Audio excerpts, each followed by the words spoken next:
Hi guys, कैसे हैं आप सब। मैं हूं आपका दोस्त #घोस्ट, जो कि हर वक्त आपके फोन में मंडराता रहता है। और ऐसे ही दोबारा से मंडराते मंडराते मेरी इनर सोल ने आपके ही फोन से मेरी पिछली वीडियो देखी थी, जिसमें मैंने एक नया चैप्टर खोल दिया था, विच इज बॉटल नेकिंग। तो आज की इस वीडियो में मैं उसी चैप्टर के टॉपिक को, which is obviously bottle necking को डिटेल में फिनिश करने जा रहा हूं। So without any wasting of time, let's get started. Bottle necking क्या होता है? क्या होता है बे? हाँ, बॉटल नेकिंग कॉन्सेप्ट को, bottle necking in PC components को बताने से पहले मैं आपको एक सिंपल सा फैक्ट बताना चाहूंगा, जिसको कि आप डे टू डे लाइफ में एग्जामिन एंड नोटिस करते ही होंगे। लेकिन उससे पहले सबसे पहले समझते हैं बॉटल नेकिंग नामक शब्द को। The word bottle neck. The bottleneck word is derived from bottles languages, which is called Botra or Batra, and this word is made from two different words, which is the bottle and the neck, which means bottle की neck. गर्दन. बकवास के लिए माफी चाहता हूँ, लेकिन bottle नेक का मतलब यही है, बॉटल की नेक। इस कॉन्सेप्ट को एक एग्जाम्पल से समझते हैं। मान लो मेरे पास एक बॉटल है और एक ग्लास है। इसमें मानना क्या है बे? तेरे पास एक बॉटल और एक गिलास है तो, जिसमें पानी भरा पड़ा है, राइट? हाँ, वही तो मैं कह रहा हूँ। अब आप कोई सी भी बॉटल उठाकर देख लो, उसका जो ये पोर्शन है विच इज कॉल्ड नेक, जो कि हेड और बॉडी के बीचों बीच है, द नेक। तो इसका जो ये पोर्शन है, ये बॉडी के एक्चुअल डायमीटर से थोड़ा सा कम ही होगा ज़्यादातर बोतल्स में, और है भी। और वहीं दूसरी तरफ मेरे पास ये ग्लास है, जिसकी हेड, नेक एंड बॉडी तीनों ही सेम साइज की या फिर सेम डायमीटर की हैं। और कुछ ग्लासेस तो ऐसे भी आते हैं जिनकी हेड एंड नेक का डायमीटर उनकी बॉडी से भी ज़्यादा होता है, like this and this and this and this. खैर, अब मान लो दोनों में ही सेम अमाउंट ऑफ वाटर है, विच इज पानी। तो आप ही बताओ, दोनों में से किस में से सबसे जल्दी पानी बाहर निकलेगा? ऑब्वियसली मेरे दोस्त, सबसे पहले पानी बॉटल में से ही तो निकलेगा, और क्या ग्लास में से निकलेगा? गाइस, मेरी इनर सोल ना बस देखने में ही इंटेलिजेंट लगती है नहीं बिल्कुल भी। सक्स व्हाटएवर। सबसे पहले पानी ग्लास में से ही निकलेगा अगर फिजिक्स, मैथ्स, ग्रेविटी एग्जिस्ट करती है तो।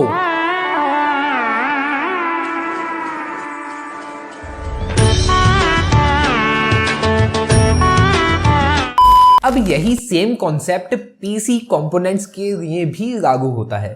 तो अगर मैं बात करूं पीसी की परफॉर्मेंस की in terms of bottlenecking, तो at the time of gaming या फिर प्रोडक्टिविटी, अगर आप एक low end CPU that is Ryzen 3 या फिर कोर i3 के साथ एक high end GPU that is RTX 3080 या 3090 को पेयर कर लेते हो, या फिर vice versa that is high and CPU and low and GPU, तो उस लो एंड कंपोनेंट या फिर हाई एंड कंपोनेंट की वजह से आपको ओवरऑल परफॉर्मेंस में 10 to 15% का डाउनग्रेड देखने को मिलेगा, एंड इन सम केसेस उससे भी ज्यादा।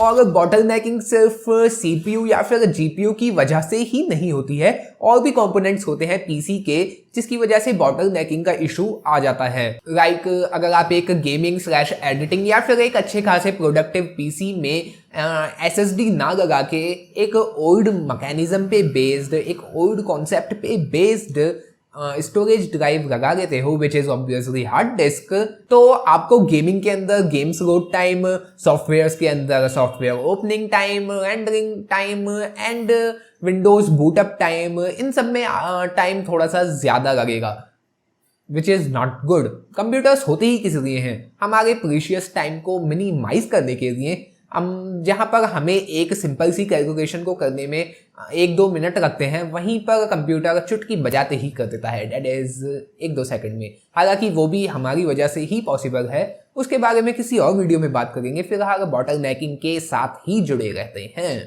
तो जैसा कि मैंने आपको बताया, बॉटल नेकिंग स्टोरेज ड्राइव में होती है, सीपीयू और जीपीयू में भी होती है, मदरबोर्ड और रैम में भी होती है। In short bottle necking PC के हर एक कंपोनेंट में होती है। अगर वो कंपोनेंट्स बैलेंस्ड कंपोनेंट नहीं है तो as per the other components. अब बॉटल नेकिंग पीसी पेरिफेरल्स में भी होती है। वो कैसे, मैं आपको बताता हूँ। मान लीजिए आपके पास एक मॉनिटर है जिसका मैक्सिमम रिफ्रेश रेट 60 हर्ट्ज है, तो उस केस में वहीं पर आपके पास एक पीसी भी है। अब मॉनिटर है तो ऑब्वियसली पीसी तो होना ही है। तो उस पीसी की कॉन्फ़िगरेशन कुछ इस तरह से है कि आपकी मेजॉरिटी ऑफ गेम्स में वो पीसी 1080p रेजोल्यूशन पर 100+ FPS निकाल के दे देगा मेजॉरिटी ऑफ गेम्स में। तो यहाँ पर बॉटल नेकिंग का इशू क्या आता है? तो यहाँ पर पीसी पेरिफेरल बॉटल नेकिंग का इशू ये आ जाता है कि 60 हर्ट्ज का मॉनिटर होने की वजह से, 60 हर्ट्ज की डिस्प्ले होने की वजह से आपको मैक्सिमम रिफ्रेश रेट सिर्फ और सिर्फ 60 ही डिस्प्ले होंगे। Got it? तो इस तरह की बॉटल नेकिंग को कहते हैं PC peripherals bottlenecking. So I hope आपको bottlenecking in PC components and bottlenecking in PC peripherals का कॉन्सेप्ट अच्छे से समझ में आ गया होगा। And with the help of the understanding of this concept आप जरा सी भी गलती नहीं करेंगे एक अच्छे खासे पीसी को बिल्ड करने में, वो भी एक अच्छे खासे बजट के साथ। तो यहीं तक रखते हैं आज की इस वीडियो को। आई होप आपको वीडियो पसंद आई होगी। अगर वीडियो अच्छी लगी हो तो इस वीडियो को लाइक कर देना, और भी ज़्यादा अच्छी लगी हो तो अपने फ्रेंड्स के साथ शेयर भी कर देना। एंड फाइनली चैनल को सब्सक्राइब तो कर ही देना। मैं मिलता हूँ आपसे अगली वीडियो में। Till then bye bye.